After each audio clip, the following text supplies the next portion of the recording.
እንኳን ለታላቁ ለዐቢይ ጾም በሰላም አደረሳችሁ አደረሰን።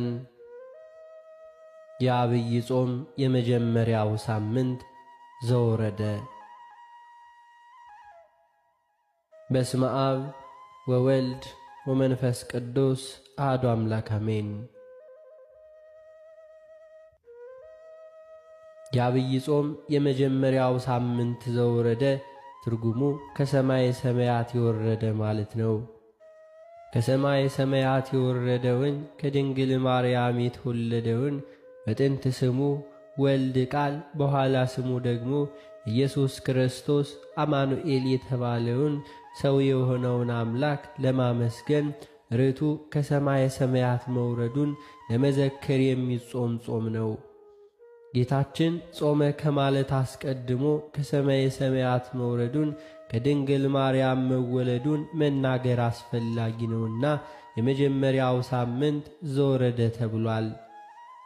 አንተ በሰማይ አለ በምድርም በባሕርም በየብስም አለ የተባለውን በሰማይ በምድርም ምሉ የሆነውን አምላክ ወረደ መጣ ብሎ መናገር ሰው ሆነ ማለት ነው። ሰው ሆኖ መገለጡን ለማስረዳት ነው እንጂ መውረድ መውጣት የሚባል ቃል በሁሉም ምሉ ለሆነው መለኮት አይስማማውም።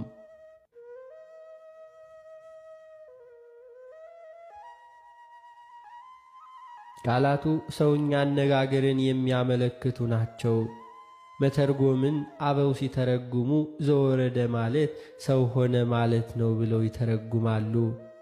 አምላካችን ሰው ከሆነ በኋላ መጣ፣ ሄደ፣ ወረደ፣ አረገ የሚሉ ቃላት ይስማሙታል። ምልአቱን ሳይለቅ በሰው አካል ተወስኖ ታይቷልና። ስለዚህም ወረደ እግዚአብሔር ሰው ሆኖ መገለጡን፣ አረገ ደግሞ የሰውነቱን ሥራ ፍጻሜውን መፈጸሙን ያሳያል። አረገ ስንል ቀድሞ በሰማይ የለም ማለታችን አይደለም። አምላካችን ኢየሱስ ክርስቶስ በመለኮቱ በዓለሙ ሁሉ ምሉ ነውና።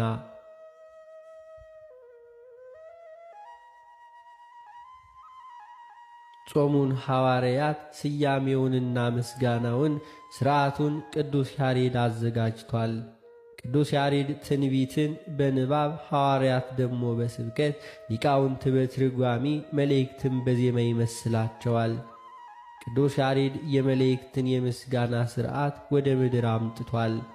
የነቢያትን ትንቢት የሐዋርያትን ስብከት በሚገባ ተርጉሞ አብራርቶ አመስጥሮ አዘጋጅቷል።